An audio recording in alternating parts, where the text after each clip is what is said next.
to Washington and started a Holocaust museum there when it first opened. And I thought that if there was a Holocaust museum in Washington, there should be a museum of history of Poland. Where did you get the most help from, and what were the biggest obstacles in the realization of the museum? Well, we got help from a lot of places. In the beginning, the association, which is it's called the Association of the Jewish and Historical Institute of Poland. It's a voluntary association. It's a non-profit, an NGO, and it was established just after the war. And it raised money from private individuals, but also from foundations. And then in 2005, the Ministry of Culture and National Heritage, Poland's ministry, and the city of Warsaw joined the association to create a new public-private partnership. And what that meant was that the city and the ministry would pay for the building, and the association had to raise the money for the exhibition. And they did that from private individuals and also from foundations and from businesses. Why do you think it was possible? Obstacles. Oh yeah. Obstacles. Obstacles. Not enough money soon enough. You know, the money eventually came, but I would say that it took time, and it was hard to fundraise before the agreement was signed in 2005 before we established the museum. Also, I think it was difficult. We had a wonderful design company in London, but it's difficult working internationally. And you have the international academic team as well. So working internationally is a great advantage, but also difficult. And I think that it was also difficult because we didn't have an existing museum, we didn't have an existing team. We had to put together the team best for this project. So everything was new. That was probably the biggest obstacle. Okay. Why do you think was it possible to create such a museum for the whole of Poland while there's nothing like that in Germany? Well, actually there is, and that is the Jewish Museum in Berlin. We think of as actually being a kind of a sister institution. It was established more than 10 years ago, but it was created in a very different way because the building came first and then the historical program. In our case, we developed the exhibition first and then the architecture. Also, we're on a Holocaust site. We face the monument of the heroes, and they are, of course, in Berlin. And I think that the building that was the Museum of the City of Berlin, I can't remember, it was an historic building there. In any event, they had to actually adapt their exhibition to an architecture that wasn't designed for their exhibition. And they made their exhibition very quickly, and now they're actually creating a new one. But if theirs is actually similar, it's a multimedia narrative exhibition that is the whole history of Jews in what became German territory, extended back to Roman times. So in their case, it's 2,000 years. It's actually, I think, it's different from our museum, but it's in the same general category. And it's similar in size. What do you think is the most important effect of this museum in Poland? Well, I think that in great museums, and I hope that ours will, our museum aspires to be a great museum. Whether it is or not, you have to decide for yourself. Great museums are what I call agents of transformation that move an entire society forward. And so I would like to think that this museum would do that for Poland, but would also do it for visitors from outside of Poland, including Jews from abroad, Israel, and America, Germany, Europe, South Africa, Australia, but also for all visitors. And I'd like to think that they would leave, in some ways, maybe in a small way, maybe in a big way, transformed in the sense that they would have new understandings of the history of Polish Jews and interest in this history, and think about themselves too. We visited the museum as part of our Erasmus project, Traces of Jewish Life and History in Europe, because we are trying to find out more about Jewish people, Jewish culture and history compared in 5 European countries: Germany, Poland, Romania, Greece and Portugal. What do you think are the chances of such a project? Well, I think it's an amazing project, actually, and I'm glad you're here. Okay. In the last days, we learned something about the life of your father and about his work in Warschau. Can you tell us how the relationship between you and your father and the city of Obertov did start? Well, I'll wait just for a second. You've done pretty well, actually, in terms of copy. When I first came to Poland in 1981, I wanted my father to come with me, and he didn't want to come. He had never been back to Poland since he left in 1934. And I came back, so I went by myself, and I came home and I showed him photographs and talked to him, and about 7 years later he said he'd like to go. So I took him. And on that visit, he was really anxious. He didn't want to spend much time at the time. And then, excuse me, he started to paint in 1990. And I took him and my mother with me in 1995 when I was teaching in Krakow. And they stayed with me in Krakow. We were there 6 weeks. And during that time, I took him to Vaters. And this time, he had his paintings. I took photographs of his paintings, and he had them with him. And he was very, very, how can I say, eager to meet people in the town, show him the paintings, and ask them if anybody remembered anything. And so one young man took an interest and invited us to his home and invited his grandmother. And after we left, he struck up a friendship with my father, and they stayed in touch over the years. And he followed my father's career. You know, my father was 73 when he started his career. And he knew about the exhibition, he knew about the book, he knew about a film. And he convinced the county chief that they should make an exhibition on my father's work in Arbeit. And so things developed from there. I have heard that your father emigrated to Canada. Can you tell us the reason? I would say that primarily economic. His family left for many economic reasons.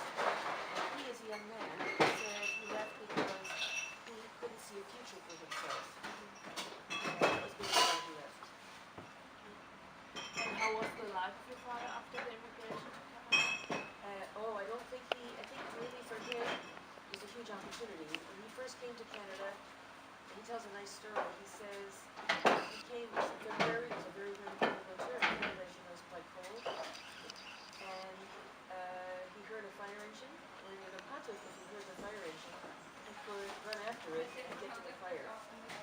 But in Toronto, it's a big city, and he didn't realize how big it was. And he started running after the fire engine, and he realized he'll never get to the fire. So, and he wasn't dressed for the cold either, you know. So he realized this is a big city. I think he learned English by watching movies. He was 17, and they put him into I don't know, like a grade 7 class or something like this to learn English. And he was a big, he was a young man, smoking cigarettes. His was hopeless. So, but he learned English, and he's very proud. What was the reason for your father to come back to Obertov? It's a good question. I think that my interest, and he got older. You know, when people get older, things change. What themes do the paintings of your father cover? Well, you know, they cover, he was a reluctant painter. He didn't want to start painting. He didn't have confidence that he could. So my mother convinced him to start. And, actually I tried, my husband tried, my mother tried for about 10 years. And then she came on one day and she said to him, I signed you up for art classes, and you don't take these. So he had to go to these art classes, which didn't last very long. He hated it. And I said to him, forget the art classes, just paint what you can remember. And my mother said to him, why don't you paint the kitchen, paint it for Barbara. She'll use it in her work. Because she knew that I loved his kitchen. And I'm interested in food, kitchens, whatever. So he did. And he was very surprised, actually, what he had done. And so he, in a sense, started from the kitchen, and then he did the rest of the house, and then he went to the courtyard, and then he went outside the courtyard to the market, and then he started to, paint more and more and more. But mainly, I think, I think it was from the interviews. And eventually, he would say, "What am I going to paint?" So I would talk with him, and we'd make a list of subjects, and then he would paint for a while, and he'd call me up and say, "Where's the list?" And I'd have to go down the list and say, "Okay, well, you did Purim, you did Passover, but what about the rest of the holidays? Or you did birth, but what about Bar Mitzvah? What about this? What about that?" So it was, I knew from the interviews that I had done with him, is a very visual memory. So I already knew that some things were very, very visual for him. And I could say, "Well, remember you told me about this, you told me about that." So it was a kind of a collaboration to really, I would say, to spark his memory and encourage him, because he's very visual in his thinking, and his memory is very visual, which I think is a key to why he could remember so well. What was the reaction of the people in Arbeit to his paintings in the museum? Well, it was really amazing because the church was very supportive, and the county chief, and they made big posters, and the church announced the exhibition, and they put posters up around the town. And on one visit, it was more like an illustrated lecture, and they had their museum in the county seat. They had a building, and they have they call it museum. They filled the whole room, and everybody was there. So it's showing everybody.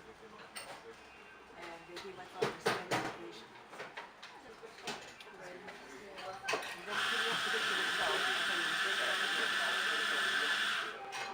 the exhibition itself, had a beautiful ceremony and ribbon cutting, and everybody came, and he was so warmly received. It was really incredible. What is the meaning of the pictures in your opinion? Well, I would say that they recover a lost world, and a world that is in his memory, and he had a very special way of remembering. So it's his experience, but I think what's really valuable about his memory is that even though we lost many of our family in the Holocaust, he himself didn't experience the trauma directly. And that means that his memories of his childhood aren't filtered through that trauma, because that trauma, he has friends, some friends of his survived the Holocaust, and their memories, they almost can't remember right before the war, because their memory of the war is so vivid, so painful, that in a sense it overwhelms all the other memories. And in his case, in a sense, he has an extraordinary memory anyway. But I think that it's really, he was old enough when he left to have lived there long enough, but he left before the Holocaust. And so it's a very unusual situation. Why was it important for you to publish these pictures? Well, I think it was a gift to the world, and that it was something very important to him, but also to me, that what he remembered was so important, and the way that he remembered was so important, that we wanted to really share it, because we felt that there was nothing like it ever. Nobody had ever done anything like this. Either you had memoirs or biographies, or you had paintings, but you never had this kind of combination. And so it was very, very unusual, very special, and very complete. It's really quite comprehensive.